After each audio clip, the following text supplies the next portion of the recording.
YouTube. Right now I got a somewhat of a transformation here. All right, we got Mark in the building. I need you guys to get a close-up on this. We're gonna turn it around real quick one time for the one time. What he wants right now is an Afro. Okay, we're doing an Afro. We're gonna cut it down. I know it looks like he would have had a what is it, a high top? He might would have had he might have had a high top, but we're about to change his life. All right. I kind of sounded like Pimp My Ride. So you want to be a player? Dun, dun, dun, dun, dun. All right, stay tuned.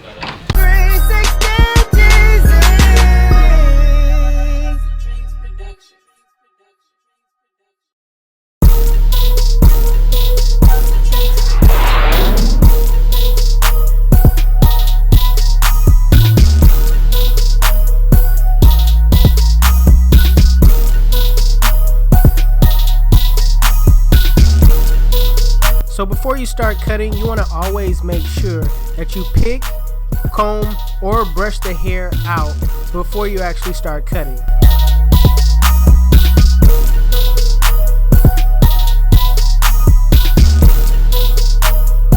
So my client is coming off of a high top, so I want to do my best to just try to match the top with the sides as much as possible, but at the end of the day, I don't want to bring the top as low as the sides. I want to somehow kind of create that illusion that it's the same length without it actually being the same length. Right now, I got my Fabulous Gold FX with the lever closed, and I'm just taking off bulk. Okay, I'm not really trying to shape it all that well right now at this point.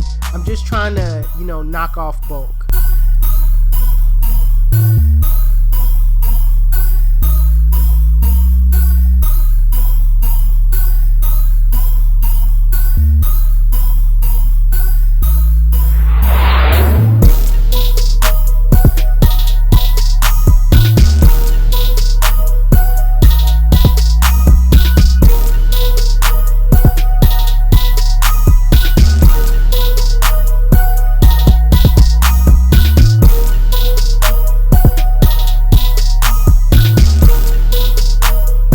Right now, I want to knock off weight. I want to create a visual on what kind of taper I'm going to be setting in. I'm using the one guard open, and I'm just kind of, you know, knocking off bulk, flicking out at the same time. With the bald line, I'm using my Fabulous Gold trimmers to set in my bald line, and I'm going to set it in a rainbow-like shape. Now, normally I'll set it in using, you know, straight on, using the clipper straight on as if I'm lining somebody up, but I found out that sets in a harsh guideline, and if you really don't know how to take it out, I really prefer just flipping that clipper over and using it like you're seeing me use it right here. With the lever open, using my Fabulous Gold FX, I'm using my corners as much as possible. I'm just going up about 1 inch, making sure that I flick out. Now when I set this guideline in, I like to set it in the same shape that I set the bald line in, just so everything could be uniformed, everything could look neat, and you know, there's nothing like a cut when everything looks neat. Now with the one guard open, the same thing, using my corners. This time I'm flicking out more than I would doing anything else, because I want everything to smoothly transition into that Afro. So when it comes to the taper on the side, you always want to be mindful of the fact that with each cut, I'm using my corners. I cannot stress that enough. That is so important in small areas, because you don't want to use the full blade. It will mess you all up as far as getting that shape that you want. Right now I'm picking out the hair and stretching it out, that way I can reshape it later on. Now using the zero guard closed in a flick out motion, using my corners, I'm just gonna flick out those dark spots that you see in the middle, and you know, I'm gonna just keep going over and over and using my corners. It may look like I'm using the full blade, but trust me, I'm using my right corners the entire time.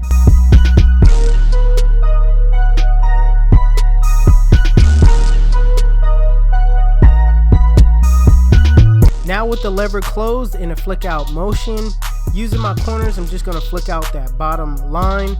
Now be mindful of the fact that putting in a guideline and flicking out is two different things. When you're setting in your guideline, that's what you're doing. You're just setting it in.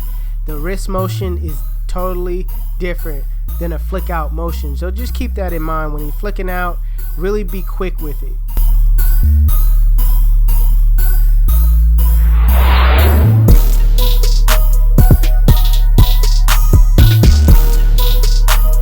So using my Babyless FX trimmers, I'm just going to do some detail work. I see some areas at the bottom where I couldn't get it out, so I'm just going to, flick at the bottom line and just clean up those areas.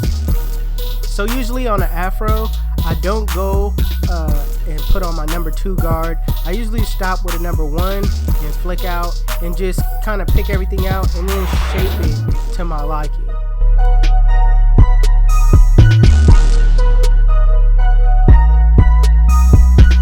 So as far as the back, it's the same exact steps.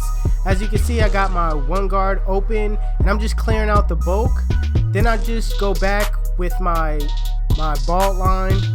Then I go in with my lever open.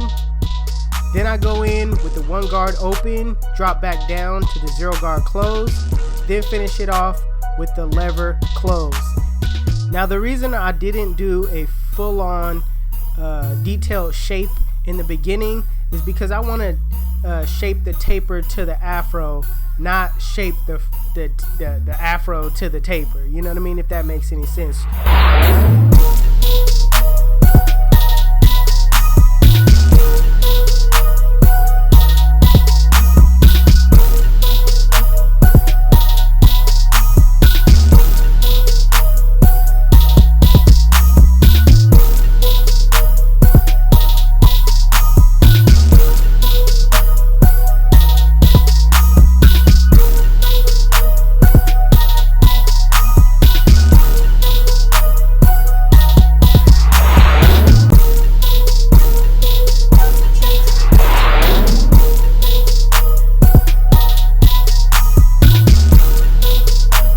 So when it comes to behind the ear, I like to shape it to where that lineup is visible.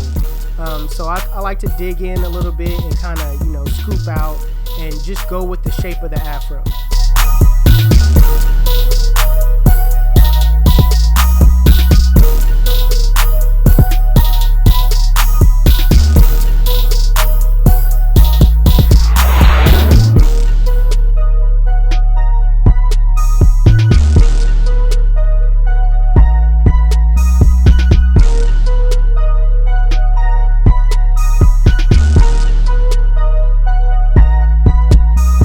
Once I'm done with the taper, I got the bottom the way I want. Now it's time to shape the bottom into the fro. So this is where you do your detail work. This is where you shape the fro like you want it. A little tip, if I know I didn't show it in the video, but sometimes, just to stiffen the hair, I'll spray spritz all around the Afro just to get it stiff.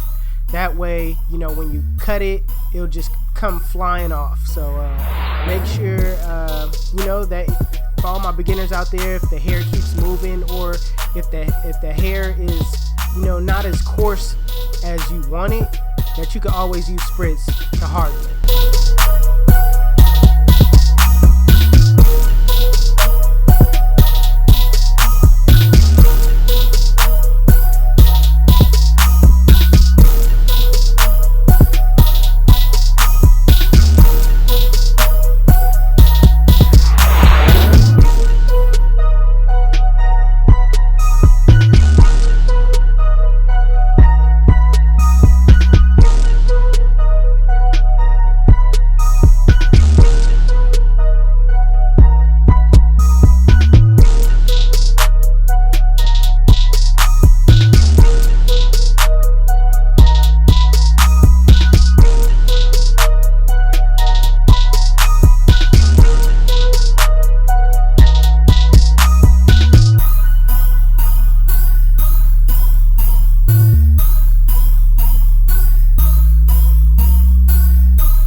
If you like it, make sure you give it a thumbs up. If you're new to my channel, please hit that subscribe button, alright?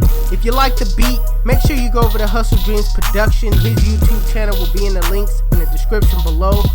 If you like any tools that you've seen in this video and you want to know where you can pick them up, the links will be in the description below as well. Otherwise, you guys can follow me on Instagram and Snapchat. My Snapchat is Jeezy360 and my Instagram is 360Jeezy. But it's your boy 360Jeezy, and I'm out of here. Chip.